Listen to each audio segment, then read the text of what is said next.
I wanted to start with some numbers, just kind of our credentials, what we achieved. I mean, different companies take different paths around how they want to achieve. We opted to try and get as many children. I mean, there are different ways. You can go the premium way. You can go a way in which you want to reach as many children as possible that can pay, that cannot pay, can download in different countries, in countries with less money, with more money. And just very briefly to go over, so last App Annie ranked number 6 globally on downloads. It's harder to get that rank with the Ubisofts and the Gamelofts and the Rovios of the world. 40 million unique monthly active users, kids, 40 million different kids that on a monthly basis go and play at least once a month one of the games. Most of them are playing much more. On average, kids that have at least one Telltale game will usually have on average 4. So it means that they like what they're getting and they're getting more. 50% of the downloads are in the US, but 50% are spread globally. Different countries, Latin America, Asia, but also in Saudi Arabia, in Kuwait. So we enrich kids wherever they are. A lot of downloads, 800 million downloads is a huge number.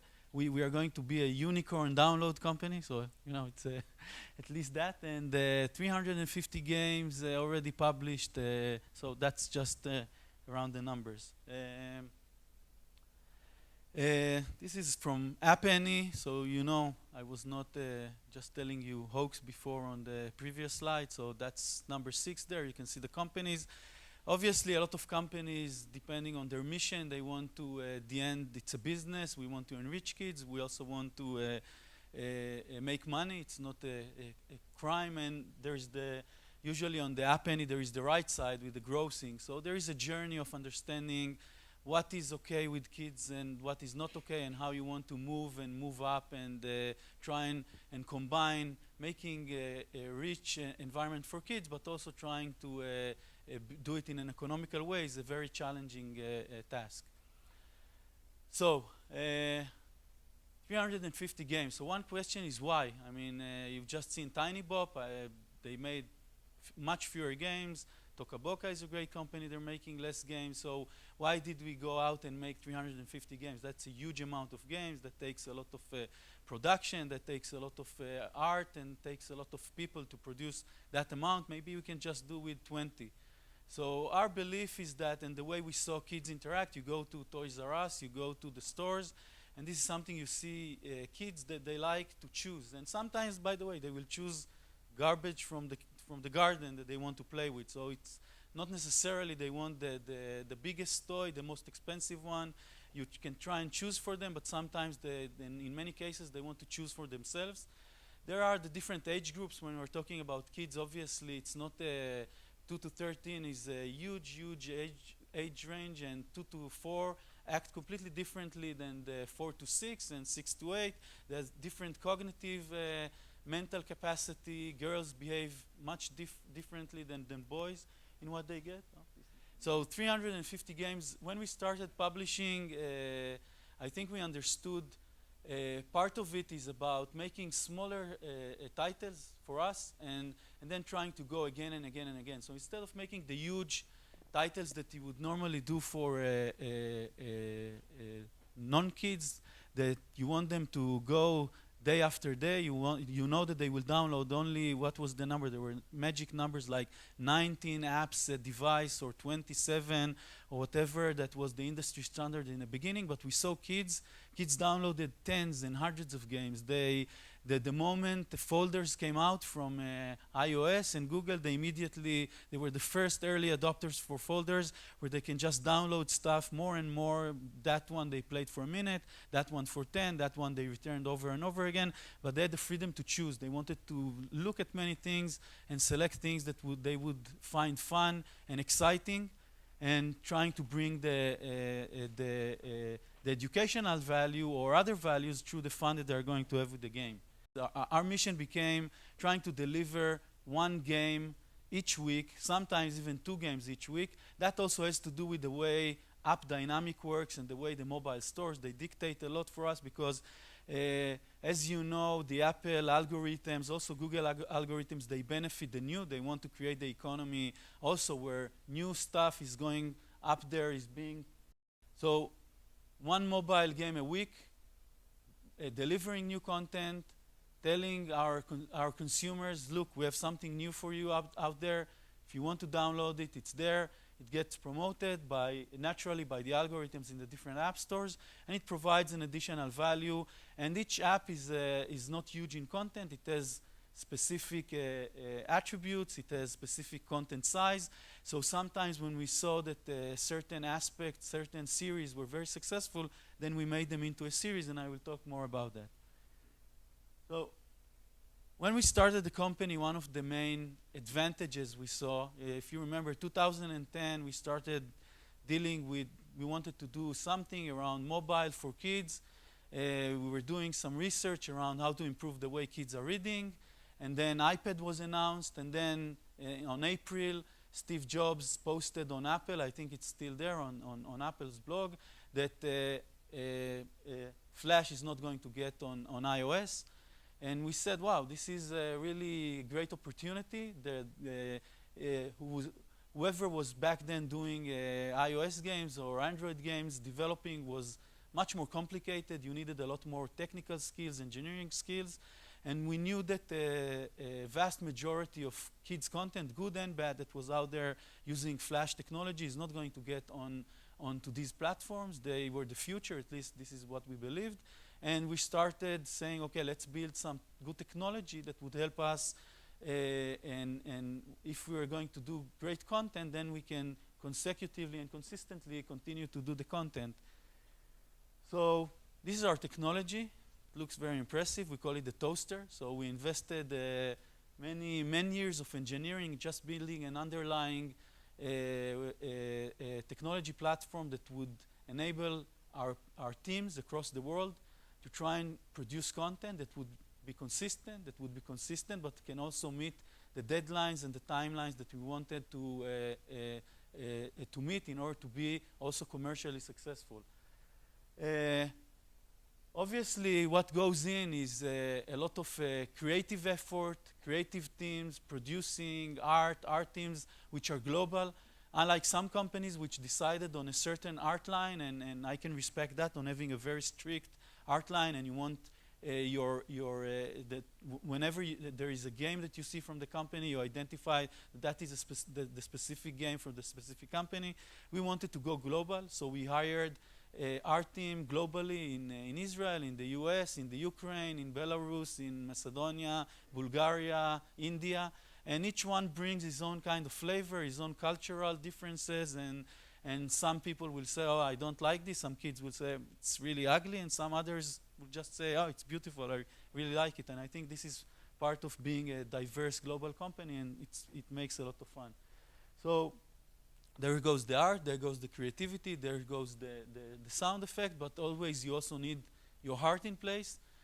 So you need an owner, someone needs to own, he needs to want to produce the game and make it successful and push it through all the problems and the hurdles which will go along the way. So our kind of creative process, not something that probably whoever was doing games or apps is being surprised. You go from an idea, you need the idea to be sponsored, you need the team to like the idea. Sometimes it's even being validated with kids, either in early mock-up or playtesting. Art, production process, going to engineering, and then understanding what is going to be the marketing perspective of that. Usually there is an early handshake along the process, but towards the end, marketing looks at what is the atmosphere in the App Store, what is the best way to promote that, and project management along the way. There are other lines that are beyond that around analytics, BI, keeping things updated based on how successful they are and what's going on the meta process beyond just producing the title. We had deliberation about what is the right company structure for us. So in kind of normal companies, when they grow up, you create hierarchies. And hierarchies are a way to get a lot of titles in the company, so you can get the EVPs and the VPs and the SVPs and different titles, and it's also good because you can people can be important, but the gaming industry, I think, in much is unlike that. Teams are being built in cells or in studios, and each cell is kind of mission to try and produce and try and be proud of the products and the product lines and his abilities and capabilities. And we've tried and build as lightweight as possible structure. There is a center in Israel, and there are studios globally that help produce different apps for different brands. As part of our strategy, almost any studio can produce a game for one of the brands. We have KFC, which is kind of going for the 6 to 9 years old. We have KGC, which is the 2 to 6. We have Coco, it's a Chinese studio, mainly for the 10 to 16. But we also have Crazy Labs, which we started doing 2 years ago, which is kind of casual games and simulation games, not specifically for kids. Kids can download them, but they are not for kids.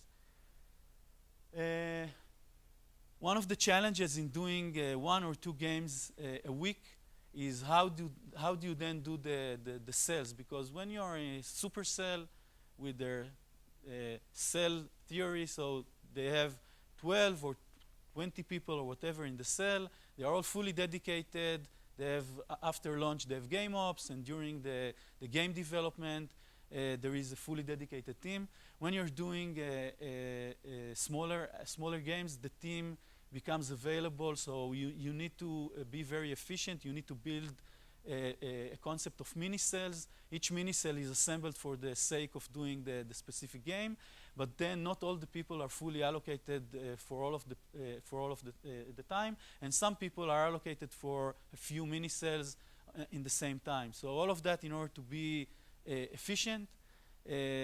App Store for kids is on one side a great place, but if you're looking at the economy, the economies are hard. At the end, the conversion rate are X, and if you're not getting promoted, featured by Apple on a main banner, even featured on the 7th place, will not get you downloaded enough in order to be commercially successful. So you need to take care of both the economy side in the App Store, but also the way your cost structure is built and how efficient you are in releasing to the App Stores. You need to build your company for growth. So at one point, Tabtel started 2010. We were 6 people in Israel, did our first interactive book, Christmas Tale. It was launched completely free on November of 2010, reached number 3 total in the US, number 1 in books, made 500,000 downloads in the first 3 weeks, which was something like 5% of the total iPads that were out back then. But as the company grew, and we created in 2011, we started with our studios. So first we started with a studio in Macedonia. Later in Bulgaria, we hired people in the Ukraine, in India, so the company started growing. And at some point, we grew, and we needed to decide how the company is going to grow and what's going to be an efficient structure for us. And at that point, we made the split between the production teams and the way the production is managed and publishing. So these are 2 different kind of bodies within the company. And then the focus is quite clear. Production tries to produce the best games that are done within the company based on the parameters which we define. And part of the parameters are economical. For some games, there are less economical parameters. For some, there is a tight schedule. For others, it's more there is more time. So different parameters for different games being done by different studios. And publishing is doing everything around where it's going to go, when it's going to do, the timing, how it's going to be marketed, which third-party developers are we going to take, because the games that we produce within our production are actually competing with things that other studios want to publish. And at the end, there is a clear economical goal. to try and be successful economically, but also, again, we only publish things that fit within the way we want to see our brand. I mentioned it, I think, many times. If you want to build a business and it should be sustainable, if it's a hobby, then it's great. Anything can go as a hobby, and you can build also great things as a hobby. But going and being successful in the kids market, in the App Store, where consumable is rarely used, if you're not really good friends with Apple, and there are 3 or 4 or 5 companies that are in that status, and with Google, so it's really hard for you. Buying users is hard. You're not going to get the value out of buying users. So you need to see your ROI. You need to think about your ROI. If it's not a hobby, if it's a business, and you need to think about how you build your business so it can be sustainable, so you can meet your goals, and you can ramp it up to where you want to be. This is the kind of studios that we have today. Israel, we only produce one game that is done today in Israel. It's our new simulation platform, Endgame. So when we do this first kind of major investment in technology, we're also doing the actual game inside. But the rest of the studios, as you see, are global studios. So in Israel, we have the R&D center and the marketing and the simulation team. We have Macedonia and Bulgaria, where we have amazing teams there that are part of the KFC brand mostly. We acquired a US company called Sunstorm in 2013. They were 5 times bigger than us, but we had good luck. They had less good luck, and we acquired them during this year. It's a good thing to have people from the US with their knowledge of the US culture. So, and I think for us it's really important to have legs on the ground wherever we want to be successful. A year and a half ago, we acquired a team in China, in a small city. It's only 6.5 million people, but it's an hour and a half away from Beijing and Shanghai. They're called Coco Play. They're doing great 3D games for kind of the older demographics in kids. And we acquired a team in Serbia, a really talented team, but they are going after casual games, after the kind of older demographics, 16 plus, with many launches and soft launches going through the end of this year and early next year. What's next for us? We started, as I mentioned, kids is great and amazing business. When you reach number 1 in some aspects in the download size, and the only kids vendor represented in the top 10 downloads, so you need to think about where you're going to grow next. Growing in kids and maintaining that position is one goal, but also growing our position and leveraging the knowledge, whatever we earned in understanding gaming and how to operate a gaming company. And we moved also into mid-core and casual games, and especially into simulation platform that is now in soft launch and will go in full launch early next year. And we have really high hopes on how these are going to help promote our brand. And the way we've seen it, and I met with many people in the US, they like the continuity factor, that kids are downloading it when they are, 3, 4, 5. The parents are deciding when they are 2, 3, 4. Then they start deciding when they get 4 and 8. And they grow with the brand, and then when they get to 16, then they can decide and they download the simulation platform and play with kind of bigger content where there is different economics and different length to the game. We invested a lot in this system. At the end, there is a big core of our company that is technology-based. A lot of our achievements and enablement are through the technology that we created both on the production side and the marketing side. That was a big extension that we've made around server side to facilitate the simulation platform, avatar system to run really good 3D characters within the game. So a lot of investment that was going on there. So a little bit about lesson learned. So portfolio management. In smaller games, you see many vendors, and we see, the App Store is a huge graveyard of games that didn't go, that did maybe well in the first month, but then obviously it's hard to get downloads and the usage is going down. One of our promises, the way we see it with our users, is whatever they downloaded, and especially if they paid anything, is going to consistently work for them. So, so in order to do that, we needed the teams that were doing new content to focus on new content. So we created the portfolio management team, the team that runs all of our portfolio around, and it's a huge portfolio, 350 games, different technologies, Cocos 2Dx, Unity, different versions of our platform from different places, but you want to keep this type of promise with your users, and we saw, yeah, they are downloading 4 games on average, so you don't want to break your contract with them, so they paid, and now 3 years later it's not working, so they feel cheated out of their money. Another key aspect that we took is around consistency. So a lot of what I told you is around consistency.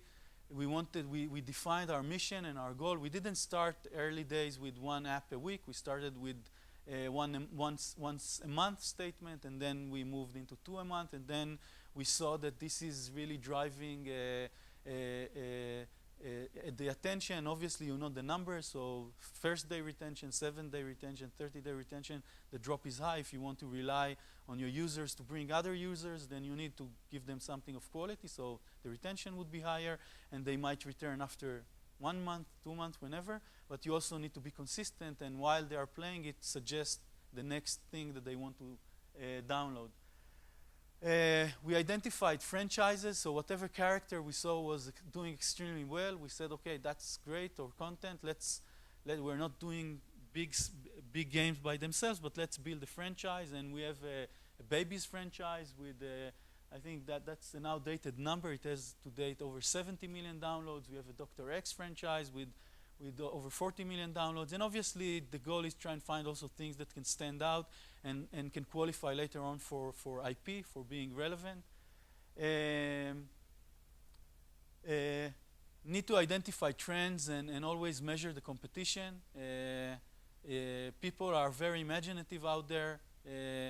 Once you start working within the company, you start losing some aspects. I mean, some people that are just coming out of the street with great new ideas, you need to be there, you need to be in the events, you need to see what's going in the App Store, you need to, it's an ecosystem, and part of being in the ecosystem is also understanding what other people are doing and thinking and cooperating with them, and it's a very live ecosystem, and nobody has the kind of mind where things are going, so you need to constantly look out and see what great things are and trends are going to be there. Analytics is an important part. It has to go with your gut feeling and where you want to drive things, but you really need to measure things. It's very easy to say, I think this is that, maybe this is that, my daughter did that. Your daughter is not a segment, it's a nice test, but it's not something that can qualify in any statistic measurement. So you need analytics, you need to drive your decisions on sound analytics. And you need to look for it, you know, if you want to improve, because that will tell you where people are dropping or do not understand the flow, do not understand certain aspects of the game. You need not to overuse it because it can also be misused. It's not the oracle, it's just information. Knowledge needs to derive from that information. Our method, by the way, in big games, you do game ops and you drive analytics, then inside the game you constantly push updates and improve. Some games that are heavily used, we drive updates with content, but in many of the games the analytics will go and improve into the next game in the series, and that is part of a kind of economic adjustment for that. You need tension to constantly improve. It's really easy to see, okay, we got number 7 or 6 in App Annie, or we did a great month, so now we can rest. Or the lack of tension will cost you dearly. You need to get out there every week with the best content that you have, or you will just not be successful. There is no grace period. Kids that downloaded the last game, if it's not great, this one, then they don't like it. They will signal it to you very clear and easy. So if you're just thinking, okay, we have 800 million downloads, we have the users, let's just give them something. They would take it. No, something would not work. You need to give them something that they would want to download, that they would want to play extensively. And if you don't, you pay. And we've paid at some points where we relaxed a little bit and we thought, yeah, this is good enough. Things were not good enough, so you need to keep attention and you need to keep quality. Discuss strong marketing and analytics. I think there is a huge value for marketing in the cross-promotion, in the App Store assets. We see the numbers, so you can work really hard on production. You can do a game. Nobody knows the game right now because it's not out anywhere.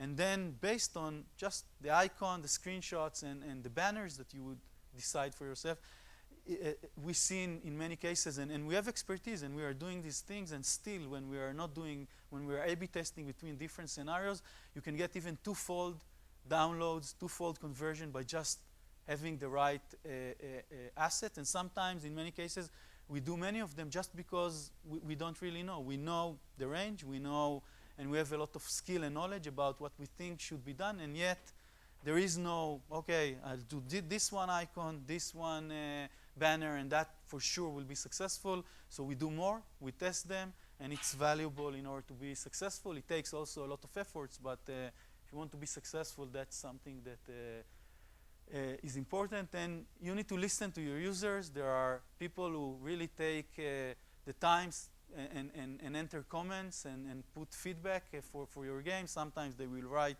to your Facebook site or will contact your support.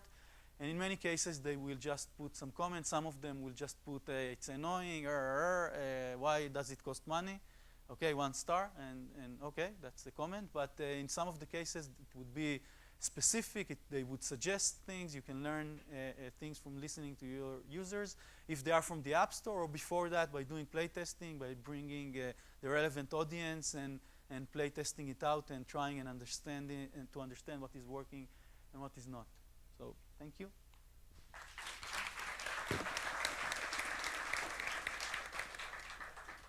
Thanks, Sagi, for sharing that wonderful story with us. So I'm not that objective, but I really enjoyed that. Opening the floor for questions from the audience. Okay, I'll ask one.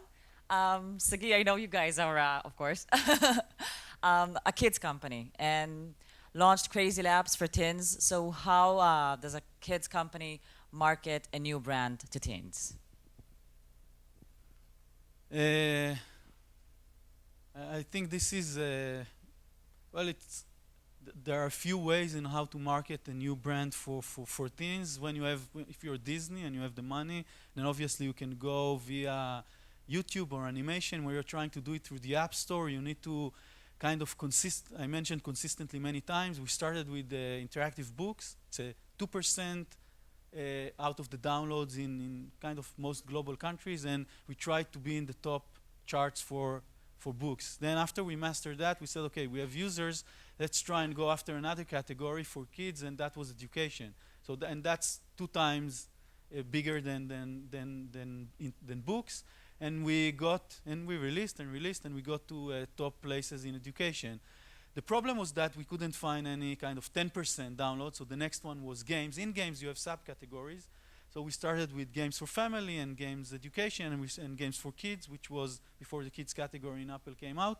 And we started benchmarking ourselves against these categories. So we kind of built our ramp up around where we want to, what position do we want to achieve in each of these categories in the App Store, releasing constantly the content and trying to drive to the next level and the next level, and understand also how to market it within the relevant place. The App Store, people are talking about ASO, SE. Yeah, some people will get to something through search, but in many cases, 2 prominent ways. If you're in the top places on the obviously globally, but on one of the categories, or if you're promoted by one of the stores, Apple, Google, Amazon. So these are the best 2 ways. So one way is around driving your position on the ranks, and another is building your relationship with the stores, with Apple, with Google, with Amazon, trying to provide them with the value. Many times they will ask you for things which are irrelevant maybe for your business. They want you to use the new, I know, metal or the new watch or whatever, which is important to the stores in order to kind of drive the new technology, and you need to decide what's that worth to you. Mostly they will never promise anything, so that would be on a kind of trust us and things might be okay. So, and sometimes they are okay and sometimes they are less okay, again, depending on your luck and relationships. So my question is, when I look at companies with a large portfolio, there are kind of two types of companies. One is like Big Fish, which was doing one app or one game a week for their core audience and building a large portfolio and try to monetize the subscription book club kind of model. And then you have King.com. Before they exploded with Candy Crush, they were also managing a large portfolio of games on the PC. And then they just kept testing and testing, and then they identified just one game, Candy Crush, that core mechanism that really worked for them. Like, what's your philosophy? Where do you sit between those kind of two types of philosophies? You know, I think when you go and you buy a lot of lottery tickets, someone will win. So, you know, obviously King is something that I don't think anyone can really say can reproduce. I mean, if you look at the companies today, you can see Supercell, they did something very deliberate and direct, but when you're looking at a lot of other companies, they evolved into something. Some of them had luck, that Draw Something guys, and Rovio with Angry Birds, they did also a lot of content. I think being consistently in the game, the gaming industry, understanding, building your IP, building your audience, the team is extremely important, and then you're looking for your break. And I think for us, we're consistently out there driving and looking at the way we can grow with our numbers, with our audiences. And obviously, hopefully, we'll have a Candy Crush event. That's something that will be desirable. We're not shy from that.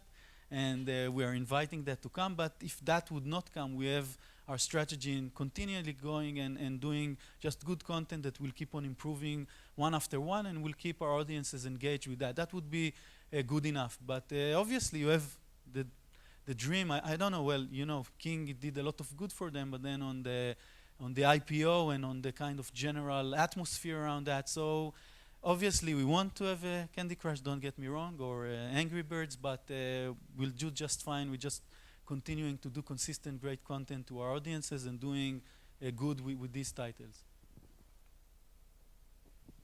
Thanks so much, Sagi. Let's put our hands together. Sagi Schliesser.